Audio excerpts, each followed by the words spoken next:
Since it's been a while since I actually recorded a video, I thought that I would go through my physical to-be-read list and just go over why I bought them, why I haven't read them yet, and a little bit of what I am curious about in the book.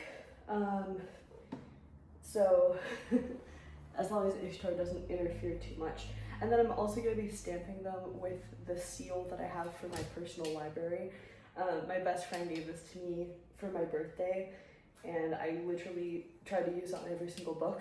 I give out a lot of my books to my friends who want to borrow them, because I often either have read a lot of them or I just am not going to read them soon.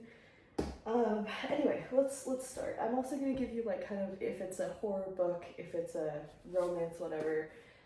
And also if you want to see me review any of them, like push me to read them, please do. Just comment which book you would want to see a review for. Okay, first off is Nice Girls. And this is going to be a thriller, I believe. This is, wow, there's not a lot of info on the info page. Okay, since it says, who is the real Olivia Willand and where did she go? What happened to her? Maybe there are no nice girls after all. I'm guessing this is like thriller mystery. It's by Catherine Dong, and it should be pretty cool. I haven't really gotten around to this because it's not really the genre I'm reading right now. I mean, usually I read the first sentence and see if I want to read it. My father was growing bald. All my life his hair had been thick and black, darker than the pieces of charcoal that I'd used in elementary school art class. But as he hunched over his toolbox, I couldn't seem to look away from that bald spot. It was slightly bigger than a quarter. Didn't really excite me off the bat, so I'm still probably going to put this in the to-be-read category. I try to stamp in a place where there isn't a lot going on the front or the back. So now it's been stamped, so everyone will know it is my library. Okay, next up, oh, let's go for this one. Olga Tokarczuk. She wrote both Drive Your Plows Over the Bones of the Dead and The Impusium.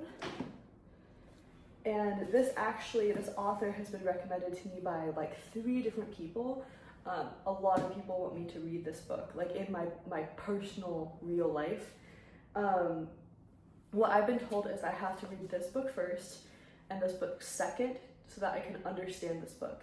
I've been told that they're not horror. I think that they're, let's see, this one says,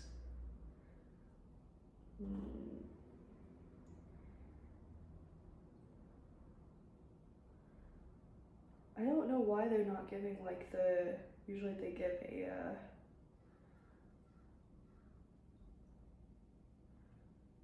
genre.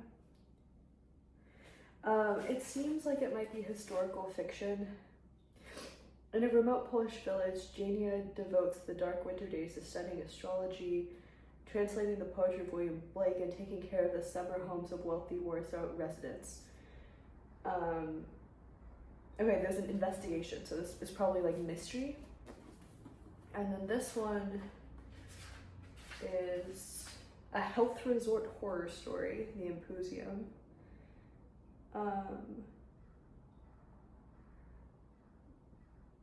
And this also doesn't have a genre associated with it, but September 1930, a young Pole suffering from tuberculosis arrives at a guest house for gentlemen in the village of Gorbersdorf, a health resort in the Silesian Mountains. Every evening, the residents gather to imbibe the hallucinogenic local liqueur and debate the great issues of the day. Monarchy or democracy? Do devils exist? Are women born inferior?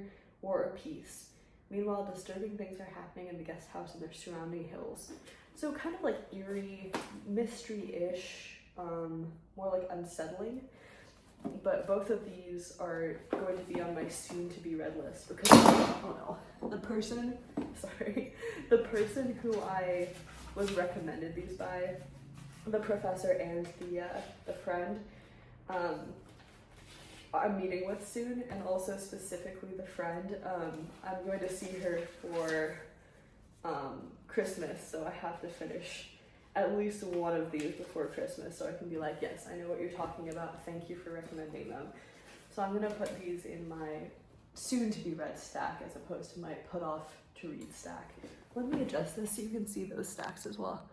You get to see my stuffy, but my cat's gonna be in frame. Okay, let's see. Okay, God is a Bullet.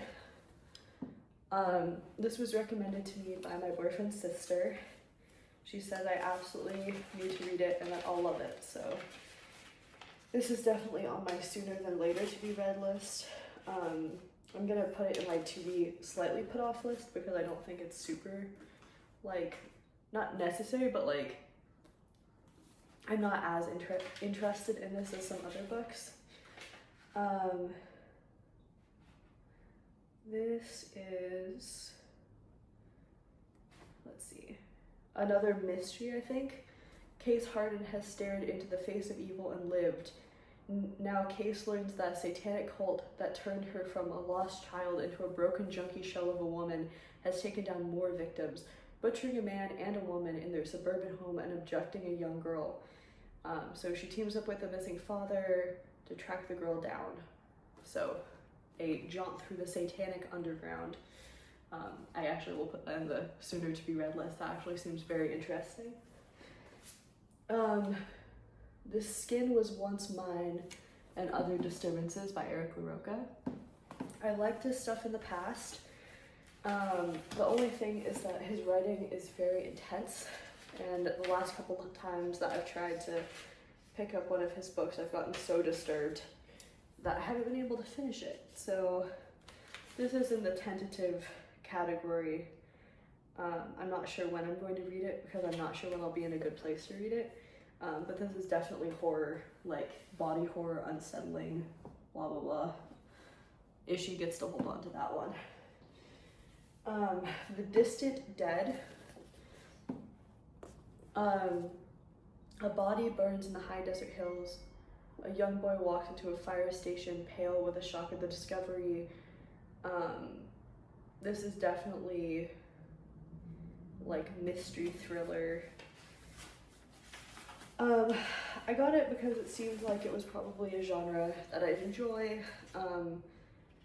I shop almost exclusively from my local bookstore, so I'm kind of limited to what they have, and sometimes I just see a book. I really liked the cover. The cover looked a lot like some of the other things that I've read. Also, she's local. She lives in Mill Valley, California, so I'd love to finish more of her books. That sounds really fun.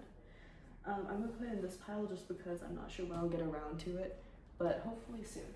Hopefully I will. This was also from my local bookstore. It's of course Stephen King's The Stand, sorry. I have read a lot of his books, and I'm just in general collecting a lot of other books by him in case I ever get bored and want to read them.